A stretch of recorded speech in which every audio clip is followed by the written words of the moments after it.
எல்லா தமிழ் மக்களுக்கும் என்னுடைய வணக்கம். இன்னைக்கு நம்ம கேரளா சமையல் பார்க்க போகிறது கிரீன் பீஸ் கறி. நிறைய பேர் கேட்டிருந்தாங்க கிரீன் பீஸ் கறி எப்படி பண்ணுவாங்க அப்படின்ட்டு. இன்னைக்கு பண்ண போகிறது கிரீன் பீஸ் கறி. இது ஹோட்டல் ஸ்டைல் தான் இன்னைக்கு பண்ணுறேன். தேங்காய் அரைச்சி ஊற்றி ரொம்ப டேஸ்டியான ஒரு குழம்பு தான் பண்ண போகிறாங்க.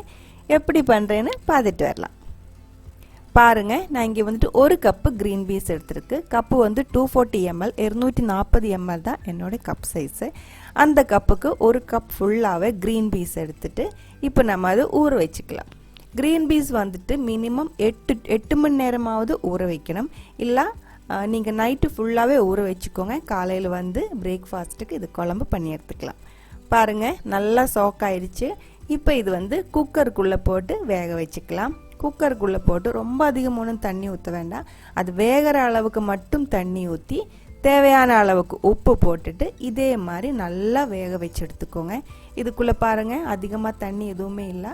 அது கரெக்டாக வெந்திருக்கு. ரொம்ப அதிகமாகவும் வேகக்கூடாது, வேகாமையும் இருக்கக்கூடாது. கொஞ்சம் அதிகமாக வெந்துருச்சுன்னா கூட வேகாமல் இருந்தால் நம்ம குழம்புக்கு டேஸ்ட்டே இருக்காது.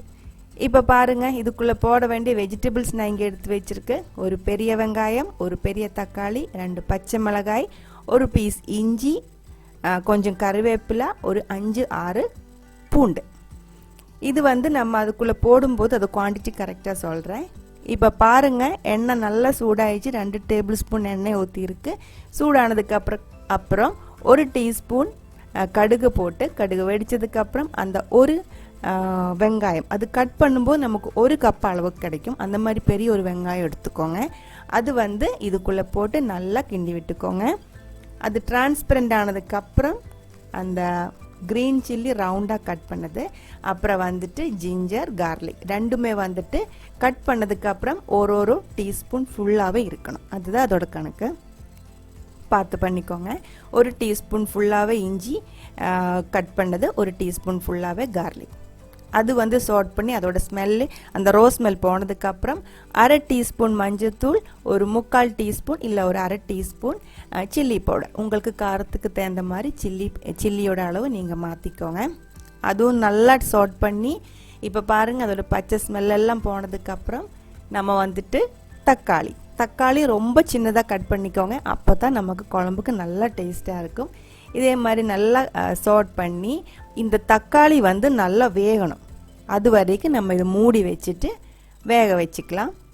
இப்போ பாருங்கள், நம்ம தக்காளியும் அந்த வெங்காயம் கூட சேர்ந்து எல்லாமே நல்லா வெந்திருக்கு.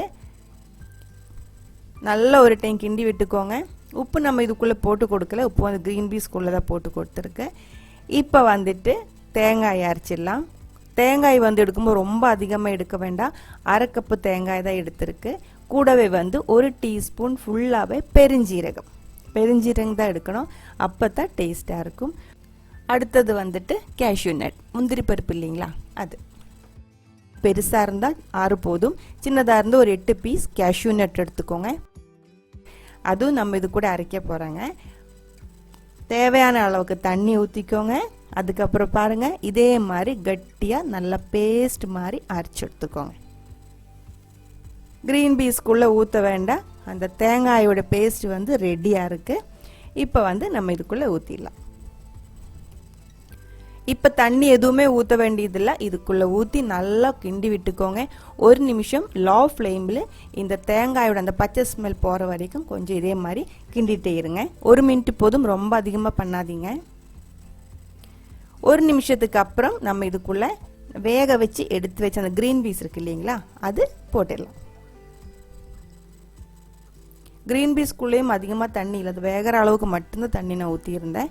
அது ஒரு டைம் நல்லா மிக்ஸ் பண்ணதுக்கப்புறம் உங்களுக்கு கிரேவிக்கு எந்த அளவுக்கு திக்னஸ் வேணுமோ அது பார்த்துட்டு தண்ணி ஊற்றிக்கோங்க. கொஞ்சம் நல்லா லூஸாக வேணும்னுச்சா கொஞ்சம் அதிகமாக ஊற்றிக்கோங்க.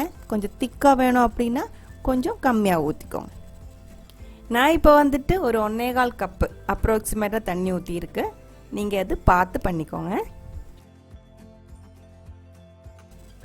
தண்ணி ஊற்றும் போது இதுக்கு முன்னாடி எல்லா எபிசோடும் நான் சொல்லுவேன், எப்படின்னா தண்ணி சும்மா பச்சை தண்ணியாக எடுத்து கொட்டிடாதீங்க.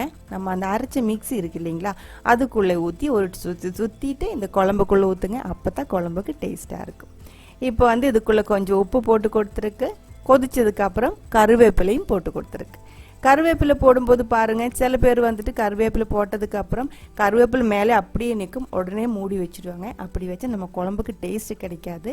கருவேப்பிலை போட்ட உடனே இந்த குழம்புக்குள்ளே இதே மாதிரி கிண்டி விட்டுக்கோங்க. ஃபுல்லாக மிக்ஸ் ஆனதுக்கப்புறம் மூடி வச்சுக்கோங்க.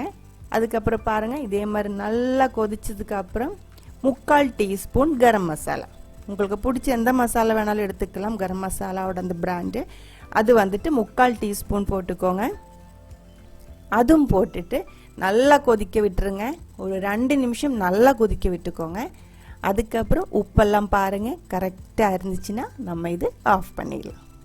ரொம்ப ஈஸியாக பண்ணி எடுத்துட்டேன். ரொம்ப டேஸ்ட்டாக இருக்கும். இது வந்து நீங்கள் அப்பம் கூட சாப்பிடலாம், சப்பாத்தி, பூரி, பிரெட்டு, உங்களுக்கு பிடிச்ச எந்த டிஷ் கூட வேணாலும் சாப்பிடலாம். இது வந்து சாப்பாடுக்கு வந்து நல்லா இருக்காது, அதனால இது வந்து காரம் கம்மியாக தான் இருக்குது. அதனால சாப்பாடுக்கு சைட் டிஷ் அந்த அளவுக்கு மேட்ச் ஆகாது. பிரேக்ஃபாஸ்ட்டுக்கு, டின்னருக்கு உங்களுக்கு பிடிச்சது கூட நீங்கள் சாப்பிட்டு பாருங்கள். கண்டிப்பாக உங்களுக்கு இது பிடிக்கும். இந்த ஒரு ரெசிபி உங்களுக்கு பிடிச்சிருக்குன்னு நினைக்கிறேன். பிடிச்சிருந்தா கண்டிப்பாக ட்ரை பண்ணி பாருங்கள். ட்ரை பண்ணி பார்த்ததுக்கப்புறம் உங்கள் கமெண்ட்ஸ் எல்லாம் சொல்லிவிடுங்க. இந்த சமையல் பிடிக்கிற ஃப்ரெண்ட்ஸுக்கு ஷேர் பண்ணி விட்டுக்கோங்க. நீங்கள் இதுவரைக்கும் கொடுத்துட்ருக்கிற சப்போர்ட்டுக்கு ரொம்ப ரொம்ப நன்றி. உடனே பார்க்கலாம் இன்னொரு ரெசிபியோட. அது வரைக்கும் வணக்கம்.